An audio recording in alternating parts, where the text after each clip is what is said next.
जी बिस्मिल्लाहिर्रहमानिर्रहीम अस्सलाम वालेकुम वरहमतुल्लाहि वबरकातुहू। मेरा नाम है डॉक्टर मोहम्मद मुज़म्मिल हसन। एक नए सेशन के साथ आपकी खिदमत में हाजिर हैं।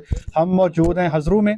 मेरे साथ बिलाल भाई मौजूद हैं, इनके साथी मौजूद हैं और हम कैपिटल डेयरी फार्म पे मौजूद हैं। बड़े अरसे बाद एसबी डेयरी फार्म के बाद अगर मैंने कहीं पे क्रॉस के कुछ अच्छे जानवर देखे हैं तो भाई के जानवर हैं। बहुत मज़ा आया, सारे दिन की थकावट उतर गई है जानवर देख के। अभी आपको साथ साथ वीडियो भी चला देते हैं इनके जानवरों की, आप देखें, दुआ करें अल्लाह इनके हक में बेहतरी वाला मामला फरमाए। इनसे कुछ बातें मैं करने जा रहा हूँ, अटक में रहते हैं। बिलाल भाई ये बताइएगा, सबसे पहले तो जो सूरत हाल पाकिस्तान में चल रही है, पाकिस्तान में इतने सारे कारोबार हो रहे हैं, लोग बड़े परेशान हैं। आपकी डेयरी में क्या हालात हैं? आप जिंदा हैं, सांस ले रहे हैं या मुश्किल से सांस आ रहे हैं? जी अस्सलाम वालेकुम डॉक्टर साहब, पहले तो बहुत बहुत शुक्रिया आपका, आप इतनी दूर से हमारे पास आए हैं, जज़ाकल्लाह। दूसरी बात ये है कि हम तो बहुत ज़्यादा परेशान हम खुद भी हो गए थे। हालांकि हम अब दूध अपना खुद सेल कर रहे हैं। सही है जी। आप कितने में सेल कर रहे हैं दूध? डॉक्टर साहब हम 160 में सेल कर रहे हैं। जो 160 में दूध सेल कर रहे हैं वो गाय का है, भैंस का है, मिक्स है? नहीं, 160 में जो सेल कर रहे हैं वो मिक्स है, ठीक है। और जो 140 में कर रहे हैं वो गाय का है। मतलब आप आपकी क्वालिटीज जी, हैं। दो तो क्वालिटी। लोग अकेले गाय का दूध को ले लेते हैं? जी, वो भी लेते हैं। कुछ लोग कहते हैं कि यार गाय का दूध तो बिकता ही नहीं है। नहीं नहीं, हमारे पास ज्यादा बिकता है। आपके पास गाय का दूध ज्यादा बिकता है? है। अच्छा, ठीक है ठीक है। जो हमारे साथ शॉप है ना, जी। अक्सर तो वो गाय का ही देते हैं, लेकिन भैंस का करके देते हैं। अच्छा अच्छा अच्छा, ठीक है। सही है। तो ओवरऑल बिकता ही गाय का है। मेरे तरफ से दूध आपका ये अभी मैंने चाय पी है। जी जी। ये किस दूध की थी? ये गाय का। मजेदार चाय थी। जी जी। मतलब तो आपके दूध की फैट मैं बताता हूँ 4+ है। जी प्लस है जी। हाँ 4+ है, क्योंकि दूध मैंने पी लिया, आपने तकदीर 1.5 कप पिला दी है। जी। और ये पिया भी इसलिए गया है कि इसकी क्वालिटी बहुत अच्छी थी। अच्छा, तो आप बात कंटिन्यू कर रहे थे दूध के रेट के हवाले से। डॉक्टर साहब अभी गांव का निज़ाम है, हमारे साथ भी शॉप है, वो रेट बढ़ाते नहीं है और इस क्वालिटी का उनको दूध मिलता नहीं है। सही है। और हमारे पास जो दूध बिक रहा है वो 160 का हम सेल कर रहे हैं। तो दिन ब दिन एक माह गुजरता है तो 200-300 बैग वनडे का महंगा हो जाता है। ऐसे ही है, ऐसे ही है। तो बहुत ज्यादा। आपके ख्याल में इस वक्त कितना रेट हो दूध का कि आपको सांस आना शुरू हो जाए? डॉक्टर साहब मैं तो ये कह रहा हूँ कि 200 रुपए में हमारा जो मिक्स दूध है, ठीक है, वो जाना चाहिए, 200 में जाना चाहिए, और 180 का गाय का दूध में। एक बात को समझिएगा कि इन लोगों ने बहुत सारी चीजें, ये बिल्कुल पंजाब के एंड पे बैठे हैं, पंजाब के एंड पे बैठे हैं, इनको बहुत सारी चीजें मंगवा भी हमने इनको प्रोटोकॉल लगा के दिया है, एनिमल्स का उनकी फार्मुलेशन लेके दी है, इनको फीडिंग प्लान दिया। अब ज्यादातर चीजें इनको फैसलाबाद से लेनी पड़ेगी जो यहाँ मौजूद ही नहीं है। किराया देख लें कितना पड़ेगा। तो इनकी जो कॉस्ट है ना दूध पैदा करने की, वो किसी तरह भी पंजाब में फैसलाबाद से काफी ज्यादा है। इसलिए आप जो भी बात सुन रहे हैं अटक के हवाले से सुन रहे हैं। अटक में ये समझते हैं कि 180 में गाय का दूध और मिक्स दूध जो है वो 200 में वारा खाता है। अगर मैं फैसलाबाद की बात करूं तो 150 में गाय का दूध और 170 में अगर मिक्स दूध हो जाए तो हमारा गुजारा चल जाता है। लेकिन बात यह है कि जितना आप दूर चलते जाएंगे, किराए बढ़ते जाते हैं, खराजात बढ़ते जाते हैं, उसी हिसाब से फिर डेयरी में जिंदा रहना मुश्किल हो जाता है। अच्छा ये बताएं कि आपके जानवर बड़े अच्छे हैं, ये क्या चक्कर क्या है? मतलब आप लोगों को इतने अच्छे जानवर कहाँ से मिले? डॉक्टर साहब ये हमारा एक दोस्त है हाफिज शौकत साहब, ठीक है, ज्यादातर उसने परचेज करके दिए, मंडी से लिए। एवरेज परचेज कितने की थी? सबसे महंगा जो जानवर हमने लिया है वो 380 का लिया है। बाकी अल्लाहु अकबर। आखिरी जो आपने जानवर परचेज किया था वो आपने कब किया था? वो मैंने किया डॉक्टर साहब इसका 8 से 10 माह हो गए।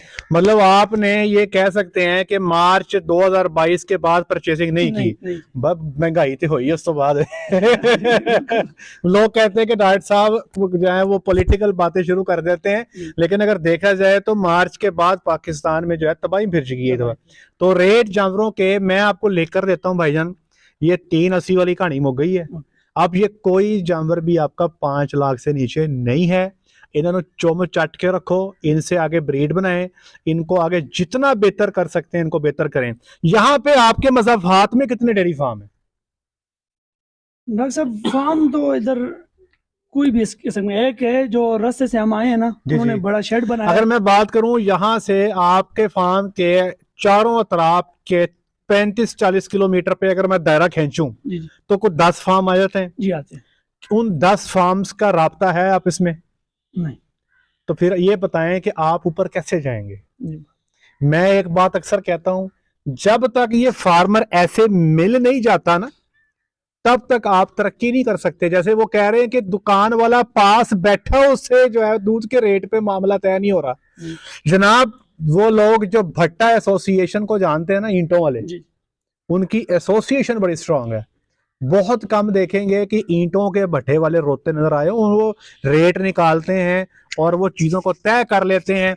वो ऐसे हैं। हमारा फार्मर का मसला ये है कि हर फार्मर अपने घर में बेचारा रो रहा है। जब उससे कोई फार्मर मिलने आता है, वो कहता है मेरी 50 की एवरेज है, मेरी यहाँ सारियां प्रेग्नेंट रहे, 200-300 साल पहले मेरी कोई गाय मरी थी, मैं बड़ा खुश हूं। वो जो अगला फार्मर आता बेचारा, वो परेशान होकर चले जाता कि यार मैं कल ही रह गया, मर गया, ये तो बहुत राजी है। मतलब कहने का मकसद ये है, दो मसाइल है, फार्मर मिलकर नहीं बैठते, दूसरा फार्मर आपस में सच नहीं बोलते। अल्लाह जानता है, जिस फार्म पे बीमारी आती है ना, वो समझते हैं कि अगर खबर फार्म से बाहर निकल गई ना कि बीमारी आ गई है, तो गुनाह कबीरा हो जाएगा कि यार इनके फार्म पे बीमारी आ गई है। तो बात यह है कि इससे कोई हर्ज वाली बात नहीं है। मैं आपसे रिक्वेस्ट करूंगा, आप अपने मज़ाफात में जो फार्मर्स हैं, आप उनसे मिलें, आप अटक में फार्मर्स की एक एसोसिएशन बनाएं, आप उसको लीड करें, या अगर आप समझते हैं कोई और बंदा लीड कर सकता है, वो लीड करें। अपने इलाके में डेयरी का एक जो ना स्कोप बनाएं, आप देखेंगे फिर आपको सांस भी आएगा। अब मसला ये है कि यहाँ पे रेट तो तय करने की बड़ी है ही नहीं। वो ऐसे ही है कि आपने बढ़ा दिया, देखा देखी उसने बढ़ा दिया। और दूसरे नंबर पे, अब जैसे मेरा एक फेसबुक का पेज है, यूट्यूब का पेज है, ऐसे ही एक पेज बनाएं अपने फार्मर्स का, अटक के फार्मर्स का। अटक के लोग उस पेज को देखें और आप उस पे गाहे बगाहे अपने अटक में रहने वाले लोगों को बताएं कि आज साइलेज महंगा हो गया। मुझे ये बताएं, जो दूध आपसे लेके जाते हैं, उनमें से किसी को भी पता है कि मंडा महंगा हो गया? किसी को भी पता है सीमन महंगा हो गया? किसी को भी पता है कि डॉक्टर की फीस ज्यादा हो गई? किसी को भी पता है? उनको सिर्फ ये पता है पेट्रोल डीजल महंगा हो गया तो डॉलर ऊपर चला गया, बस, इससे ज्यादा कुछ नहीं पता। जब आप उस पेज पे रोजाना बताओगे आज वंडा इतना महंगा हो गया, आज ये चीज इतनी महंगी होगी, आज मिनरल का बोरा महंगा हो गया, तो कल को जब रेट बढ़ाओगे ना, वो कुछ सोच समझ के आपसे बात करेंगे। तो मेरी आपसे दरखास्त ये है कि आप इन पे जो है काम करें कि इसका रेट भी आपका तय होगा, लेकिन फार्मर को इकट्ठे होना पड़ेगा। अच्छा ये बताइए, यहाँ पे आप खुला दूध बेच रहे हैं, कभी आपने सोचा नहीं कि दूध को पैकेट में बंद करके बेचें? अगर वो करें तो उसकी कोई डिमांड है मार्केट में? नहीं, हमारे पास गांव में नहीं है। लोग क्या समझते हैं कि कोई पाउडर मिला दूध है, यही बात। अच्छा, ये बड़ा स्यापा है जी, टेट्रा पैक पी लेना। सब हमारे पास शाम को हम जब सेल करते हैं ना, सुबह को दूध नहीं लेते, कहते हैं ताजा दो, अभी का फ्रेश। अच्छा, अभी आप जितना दूध बेच रहे हैं, कितना टाइम लगता है दूध सेल होने में? हमारा लगता है 1 से 1.5 घंटा। 1 से 1.5 घंटा। लोग कहते हैं कि यार दूध बेचना काम बड़ा मुश्किल है, आप 1.5 घंटे में बेच के फारिग हो जाते हैं। अभी टाइम है हमारी शॉप पे, आप जाएंगे? नहीं, वैसे मैं बता रहा हूँ, क्या गिद्दड़ सिंगी है, मतलब क्या चीज है, आप समझते हैं कि किस वजह से आप दूध सेल कर लेते हैं? लोग तो कहते हैं यार हम करेंगे। अभी मैंने देख रहा हूँ कि कोई कंपनी भी आपके साथ नहीं चल रही, जितना दूध आप इवन के सर्दी में भी निकालते जा रहे हो, तो कैसे, मतलब आप इतना बड़ा स्टेप आपने लिया हुआ है, दूध की क्वालिटी का फर्क है या अटक में दूध कम है, क्या वजह क्या है? सब दूध तो काफी है, लेकिन क्वालिटी का मसला है। दूर दूर इलाके से, गांव से हमारे पास लोग आते हैं दूध लेने के लिए ना। तो जो दूध दुकान पे लेने आते हैं वो सारा कैश का ही काम है? मतलब आप किसी के घर में डिलीवरी नहीं देते? किसी का डिलीवरी नहीं देते। दही भी लगाते हैं? दही का क्या रेट है? 200। दही 200 रुपए किलो। अच्छा, एक ऑडियंस के लिए एक बात बता रहे हैं, आप तजर्बेकार लोग हैं, 1 किलो दूध से कितना दही बनता है? डॉक्टर साहब, 1 किलो से हम बनाते हैं तकरीबन, कुछ किलो से कम ही होता है। कितना कम होता है ये पूछना चाहता हूँ, अंदाजन? तकरीबन 800 ग्राम। 800 ग्राम बनता है? क्यों जी, ऐसे ही है? ऐसे ही। मतलब आप ये कह लें कि 200 ग्राम जी इन्ना लीला खत्म, कम हो जाता है ना। चले, इनका ख्याल है, इनका कहना यह है कि 1 किलो दूध से 800 जो है ग्राम इनका ख्याल है दही बनता है। आपने कभी घी बनाने पे जोर दिया हो? और बाकी की जो प्रोडक्ट्स हैं, पनीर, घी वगैरह, डिमांड नहीं है? दूध निकल जाता है, हमारे पास रहता ही नहीं है। नहीं, अगर पनीर महंगी बिक जाए फिर क्रीम बना के बेचें फिर नहीं, अगर आप जो वैल्यू एडेड प्रोडक्ट्स हैं, या आप जैसे फ्लेवर्ड मिल्क आता है, जी मतलब लोग जो पेप्सी शप्सी पीते हैं, जी जी बिल्कुल। जो कार्बोनेटेड ड्रिंक्स है वो पीते हैं, उसकी जगह पे मैं अपने बच्चे से कहूँ यार ये फ्लेवर्ड मिल्क है, जी जी। मैंगो फ्लेवर का दूध है, इसको पी लो। डॉक्टर साहब इतना सोर्सेस ही नहीं है। ये आपके पास तो है। न, ये जाती है गई, लेकिन फारिग नहीं होते इस काम में। फारिग नहीं होते, लांजे बढ़ जाएंगे। अच्छा, काम बढ़ जाएगा, काम बढ़ जाएगा। अच्छा ठीक है। फ्यूचर का प्लान आपका क्या है, क्या कहाँ पे अपने फार्म को देखना चाहते हैं? डॉक्टर साहब नेक्स्ट टाइम भी डॉक्टर वकास साहब आए थे, तो इनसे यही बात की थी कि ये 7 ज़मीनें इधर मैं शेड डालना चाहता था कि 100 एनिमल तक, गाय तक हम चले जाएं। अच्छा, अगला शेड आप ना जी जब भी आपने बनाना हुआ जी आपने एक दफा मुझे रावी लातपा करना, मैं आपको एक ना मैप बना के दूंगा इंशाल्लाह। आपने ना जी वो जो मेरी मर्जी का शेड एक बनाना। इंशाल्लाह हमें 13 साल हो गए ये काम करते को, तो 13 सालों का निचोड़ मैं चाहता हूँ कि आपके पास हो, ताकि जो हमने गलतियां की हैं आप वो गलती ना करें। ठीक है जी, आप तो वैसे भी कुछ ठंडे इलाके में बैठे हैं पंजाब की निस्बत, तो आपको तो और भी ज्यादा फायदा होगा। हमारे मुकाबले में आप जो शेड बनाओगे, मुझे लगता है कि पंजाब के मुकाबले में 1 लीटर दूध हमसे आप ज्यादा ले सकते हैं। जी, यही है। ऐसे ही है ना? अच्छा ये बताएं, अटक में पंजाब फूड अथॉरिटी वालों का कितना होल्ड है? छापे छुपे पड़ते हैं यहाँ पे? जी आज आई थी टीम, आज आई थी, आज तकरीबन 6 माह पहले आई थी, 6 माह बाद आज आई। कितनी फैट आई दूध की? आज चेक करके गए होंगे वो? नहीं चेक नहीं कर रहा हूँ, हमारे तो पहले आए थे, उस सर्टिफिकेट दे गए थे कि आपका दूध ठीक है। ठीक है, आज तो शॉप बंद थी ठीक तो है, चले गए, लेकिन एक साथ जो शॉप थी उसको मेरे ख्याल में चालान करके। कितना चालान करते हैं? यही डॉक्टर साहब 3-4-5 हज़ार, 3-4-5 हज़ार करते हैं, ठीक हो गया। तो आप हमारे चैनल के तवज्जुह से कोई पैगाम देना चाहें गवर्नमेंट को, जो अथॉरिटीज हैं जिनके पास अख्तियारात हैं, अरबाब अख्तियार जो हैं, गवर्नमेंट की बात ही कर लेना जी, आप डेयरी सेक्टर को इम्प्रूव करने के लिए कोई पैगाम देना चाहें तो ये मेरा प्लेटफॉर्म हाजिर है, हमारा चैनल हाजिर है, आप पैगाम दे सकते हैं।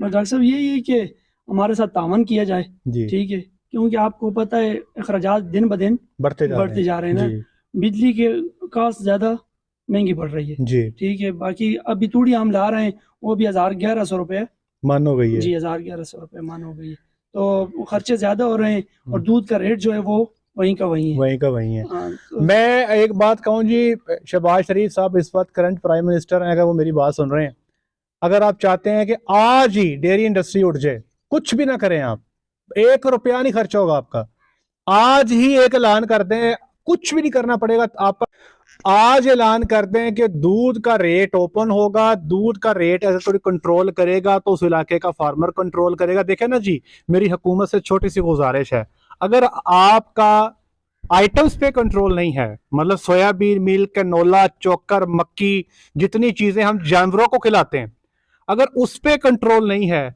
तो दूध पे कंट्रोल तो फिर नहीं बनता ना जी। या तो हमें आप कंट्रोल कर दें आइटम्स पे भी, आप हमें सोयाबीन पे कंट्रोल कर दें, कैनोला पे कर दें, सरसों की खल पे कर दें, मकई पे कर दें, चोकर पे कर दें, तिलों की खल पे कर दें, हमें बिजली के रेट पे कंट्रोल कर दें, हमें इन चीजों पे जो बेसिक चीजें हैं फार्म पे हमें आप कंट्रोल कर दें, फिर तो आप हमारे दूध का रेट कंट्रोल करें, आप रेट तय करें। लेकिन अगर इन सारी चीजों पे रेट पे कंट्रोल नहीं है तो उस इलाके के फार्मर्स की एसोसिएशंस डेवलप करें, और वो मैं कहता हूं जो खुद ना करें, उस इलाके के कमिश्नर के साथ बैठ जाएं, इखराजात सामने रखें, यही बात, और अपना कोई रेट तय कर लें। यकीन करें आपकी इंडस्ट्री जो है ना इतनी फ्लोरिश करेगी, आपके पास रेवेन्यू होगा, आपकी इंडस्ट्री इतनी उठा के आपको ऊपर ले जाएंगे। याद रखिएगा, लाइव स्टॉक का पाकिस्तान की जीडीपी में एक बहुत बड़ा कंट्रीब्यूशन है, आपका मुल्क बहुत ऊपर चला जाएगा, आपके पास पैसे ही पैसे हो जाएंगे जो कि अभी नहीं है। उम्मीद करता हूं कि आप इस मैसेज को सुनेंगे और इस पे कुछ वर्कआउट भी करेंगे। आप आज मौजूद हैं, कल को जो भी हुक्मरान आता है, व्हाट्सएवर द हुक्मरान इज, वो पीपल्स पार्टी से आ जाए, नून लीग से आ जाए, वो पीटीआई से आ जाए, वो जहां से मर्जी से आ जाए, इस काम को जो कर गया वो देखेगा इंडस्ट्री आज जमीन बॉस होने जा रही है, आसमानों पे पहुंच जाएगी, इतना पैसा लोग बाहर निकालेंगे कि आपकी समझ से गेम बाहर हो जाएगी। लोगों के पास पैसा बहुत है, डरते निकालते नहीं है, इनको रोता देख के जेब में दोबारा वापस रख लेते हैं। यही बात है ना जी। ले जी, आज के लिए इतना ही, अपना ख्याल रखें, दुआ में याद रखें, 5 वक्त की नमाज बाजमात अदा करें। अस्सलाम वालेकुम।